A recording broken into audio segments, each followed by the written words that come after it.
অনেক দিন ধরেই ব্রণের সমস্যায় ভুগছিলাম। কোনোভাবেই ফেস থেকে ব্রণ যাচ্ছিল না।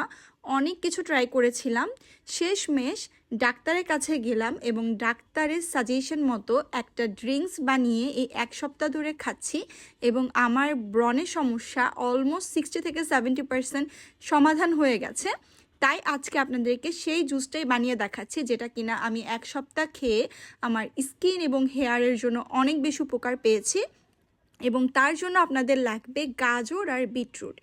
গাজর আর বিটরুট সমান সমান কোয়ান্টিটিতে কেটে তারপর এইভাবে ব্লেন্ড করে ছেঁকে রসটা নিয়ে নেবেন। আমি ছাকার পরে যে অবশিষ্ট অংশটা থাকে সেটা আরেকটু পানি দিয়ে আরেকবার ব্লেন্ড করে ছেঁকে নিয়েছি এবং দেখুন এর মধ্যে আর কোনো কিছুই নেই।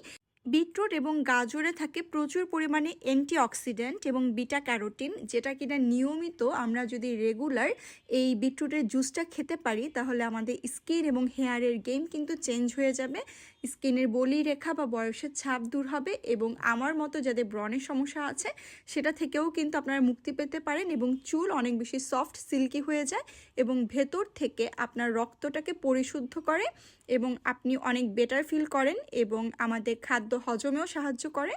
তো এর মধ্যে একটু ভালো লাগার জন্য মধু অ্যাড করে দিলাম। মধুটা আপনারা না দিলেও পারেন। আর অল্প অল্প করে গোলমরিচ গুঁড়ো এবং হালকা একটু বিট লবণ দিয়ে ভালো করে নেড়ে নিব। আর এটা খেতে কিন্তু একদমই কোনো অসুবিধা হয়নি আমাদের ফ্যামিলির কারো, এবং সবারই এটা ইউজ টু হয়ে গেছে। প্রথমবার খেলে হয়তো একটু ভালো নাও লাগতে পারে, কিন্তু আস্তে আস্তে আপনার ভালো লাগবে। আর আমি যেভাবে বানিয়েছি এই জুসটা, এইভাবে বানিয়ে দেখবেন, এটার টেস্ট অনেক ভালো হবে এবং আপনাদের কাছে অনেক ভালো লাগবে। আর এই বিটরুটের শরবত এই গরমে আমরা যদি একটা হ্যাবিটে পরিণত করতে পারি, আমাদের স্বাস্থ্য ভালো থাকার সাথে সাথে কিন্তু আমাদের স্কিন এবং হেয়ারের জন্য কিন্তু অনেক বেশি ভালো হবে। তো এটা আমি নিজে খাওয়ার পাশাপাশি আমার ফ্যামিলির সবাইকেই খেতে উৎসাহ করি এবং আপনারাও খাবেন। আজকে এই পর্যন্ত, সবাই ভালো থাকবেন। আল্লাহ হাফেজ।